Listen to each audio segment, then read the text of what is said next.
Kaixo denoi, hementxe gaude beste behin ere Leartibain eta Mutrikun aste osoan gertatu diren albisteen nabarmenak errepasatzeko. Gaur urriaren 31 da eta zigingo gara. Arpidedunek babestutako saioa. Ondarroako 3. literaturramuak egitasmoak bertoko euskal sortzaileei egingo die lekua. Leire Beitia Ondarroako udaleko euskara zinegotziak azaldu modura, jardunaldiek literaturaren inguruan herrian egiten diren ekintzak biltzea dute helburu. Horrez gain, aurten Agustin Zubikarai herriko sortzailea jaio zela 100 urte betetzen direnez, jardunaldien egunak herritarrak gogora ekartzeko eguna proposak direla esan du zinegotziak. Azaroaren 2 arte Ondarroan literaturagaz zerikusia duten disiplinez gozatzeko aukera egongo da literaturramuak egitasmoaren baitan. Asteon aurkeztu dute. Kanpoko artistak egoteaz gain ondarrutarrek ere parte hartuko dute ekimenetan. Bertokoen artean esate baterako, Mikel Etxaburuk Keu Agirretxeak lagunduta, 2. liburuaren aurkezpen musikatua egingo du. Hori gaur izango da. Beste alde batetik, Garazi Etxaburu Ondarroako dantzaria tartean dagoen naufragoak ikuskizuna ikusi ahalko da. Aurten gainera, herriak toki berri bat berreskuratu du, Beikozini. Eta injustu Beikozinin izango da bihar Mikel Urdangarinen kontzertua. Sarrerak aretoan daude salgai 5 eurotan. Aurtengoarekin Ondarroko udalak 3. antolatu ditu literaturramuak jardunaldiak, eta aurrera begira ere duela 3 urte hasitako bidetik jarraitzeko asmoa erakutsi dute. Horren bestez, ondarrotarrek literaturaren itsasora amua bota dute, eta literaturatik literaturaz berbetan edota jolasean jarraituko dute datozen urteetan ere. Urrian 30 azaroak bide, etorri Ondarrure, eta Tzapart amuai. Eta zariketa batetik bestera jauzi egingo dugu orain. Izan ere, Markina Semengo udalak, Peru Abarka narrazio laburren lehiaketako lan irabazlea aurkeztu zuen joan den astean. Castillo Suarezek idatzitako Zerua Berun idatzia izan da urtengo saritua, eta egileak berak narrazioaren nondik norakoak azaldu zituen jendaurrean. Suarezegaz batera, narrazioaren ilustrazioak egin dituen Maite Mutuberria egon zen aurkezpen ekitaldian. Peru Abarka narrazio laburren 9. lehiaketa irabazi duen lana eskuartean hartu zuten joan den astean estreinako udaletxeko osoko bilkura gelan batutako herritarrek. Album irabazlearen nondik norakoa jakiteko aukera izan zuten gainera zuzenean lanaren idazlearen eta ilustratzailearen eskutik. Castillo Suarezek prosa poetikoa dei daitekeen zerbait idatzi duela azaldu zuen, testu iradokitzaile bategaz. Barrutik idatzita zegoela iruditu zitzaion Maite Mutuberriari Castillo Suarezen testua, eta idazleak irakitzen zizkionateak ezin zituela itxi erabaki zuen. Horrela, natura eta emakume baten gorputza oinarritzat hartuz, giroa sortzen saiatu da. Aurkezpenaren amaieran, album berria sinatu zuten egileek. Ehunka herritarrek konponbiderako garaia dela aldarrikatu zuten joan den astean Ondarroan. Manifestazioa sortuk deituta antolatu zen, eta azken aldian preso politiko eta preso ez dauden ondarrutarrek edukitako epaiketak arbuiatu zituzten. Izan ere sorturen berbetan egoera guzti horiek onartezinak dira.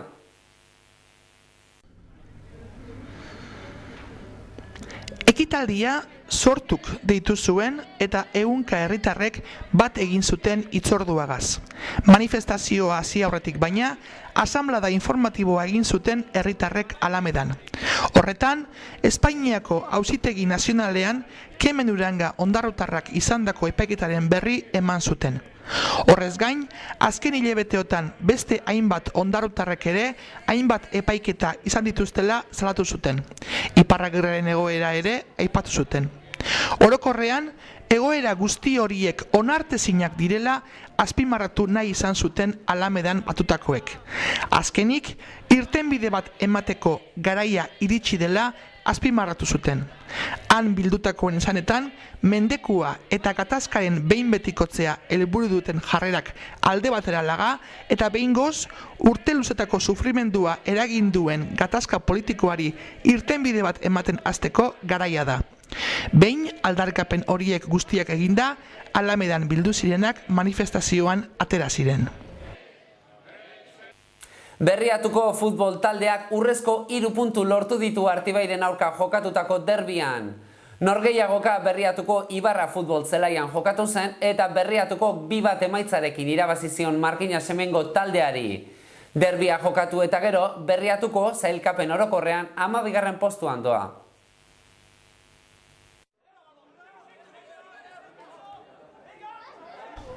Bariku gauean, Bizkaiko lurraldeko lehen mailako eskualdeko derbia jokatu zuten Berriatukok eta Artibaik Berriatuko Ibarra futbol zelaian.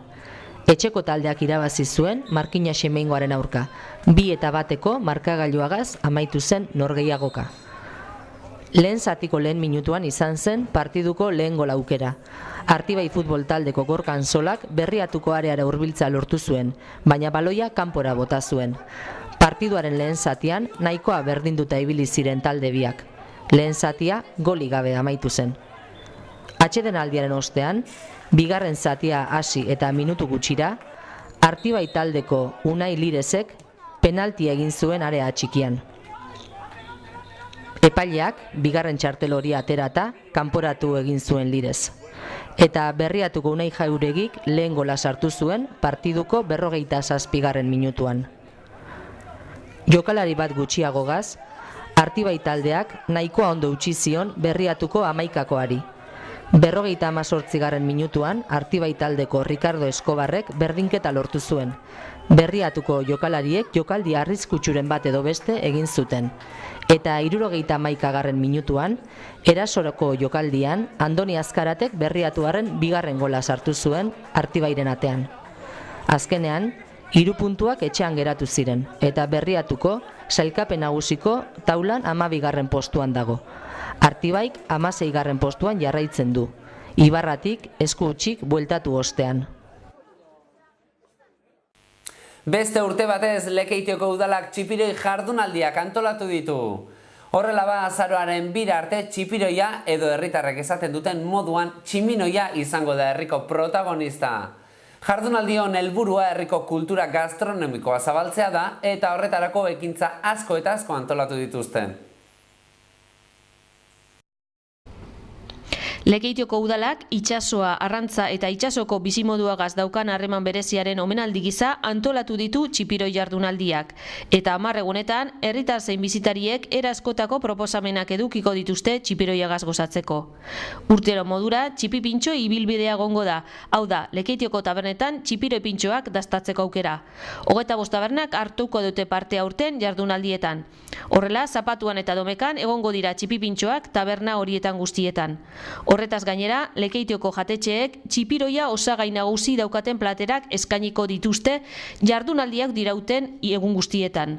8 jatetxek parte hartuko dute aurtengo jardunaldietan eta jatetxe bakoitzak txipiroiak era ezberdinetan prestatuko ditu. Baina txipiroi jardunaldiak hori baino gehiago direnez, herriko talde eta elkarte ezberdinek ere jardunaldiekin bat egin eta hainbat ekintza antolatu dituzte.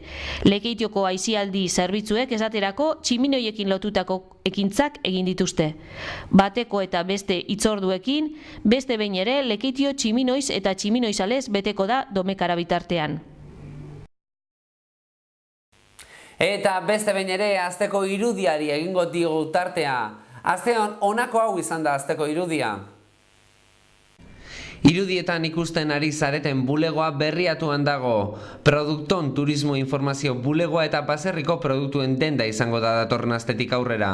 Bulegoaren aurkezpen ekitaldiak gaur egingo dute eguerdian. Eta peina aurkezpena eginda herritarrentzako zabalik egongo da. Bulego berriak eskainiko dituen zerbitzuen gaineko xehetasunak aldiz datorren asteko albistegian eskainiko dizkizuegu. Eta asteburuari dagokionez asteon mutrikura joko dugu. Izan ere bihar azaroaren 1 da eta orain arte egin modura mutrikuarrek gababaltzak goigoitik ospatuko dute. Horrela ba asteburuan kale jirak, jolasak eta beti-betiko ekintzak izango dira nagusi. Beste behin ere mamuak bihurtuko dira herriko protagonista. Mutrikuko gababeltzak 3 eguneko egitaragua ekarriko du aurten. Herritar eta gustu guztientzako egitaragua prestatzen saiatu dira. Urtero bezala, herritarrei eta inguruko herritatik etorriko diren bisitariei beltzez jasteko deia luzatu die Gaba Beltzaren antolatzaileek. Gaur, zaterako, gaurik beldurgarriena ospatuko dute. Besteak beste, Talaixako mamua Beko plazan erretzen amaituko dute eguna. Ohitura bihurtu den modura, urtero, mamuak gai desberdina hartuko du, baina mamuaren gaia azken orduan argituko dela azpimarratu dute antolatzaileek. Horrez gain, arratsalde osoan txantxangorri taldekoekin batera Gaba Beltza prestatzen eta umezurtegi zoroan jolasten ariko dira herriko gazteenak. Gaurko zausia izan da dana eta albistegiagaz amaitzeko zorion agurra egingo digu tartea. Beraz, jarraian aste guztiko zorion agurrak ikusi ahalko dituzue. Gure aldetik gogoratu, datorren barikuan barrire zuekin egongo gara. Bien bitartean informazio gehiago aurkituko duzue hitzaren papereko edizioan eta webgunean ere informazio argazki galeriak eta bideoak eskuragai dituzue. Beste barik asteburu nauki eta datorren astera arte.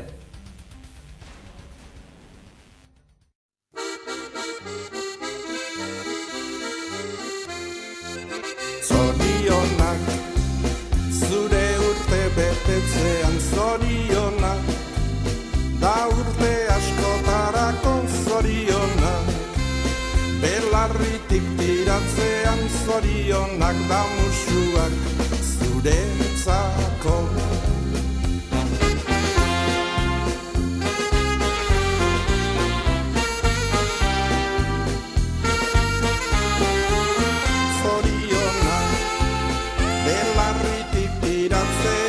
Zorionak da musuak zuretzako. Berriro ere iritsi zera urtek betetzera, aita mata senideak zorion zuzera. Pozak txoratzen atorni ere gaur zure etxera, maitasun loreak zuretzako ekartzera. Maitasun loreak zuretzako ekartzera.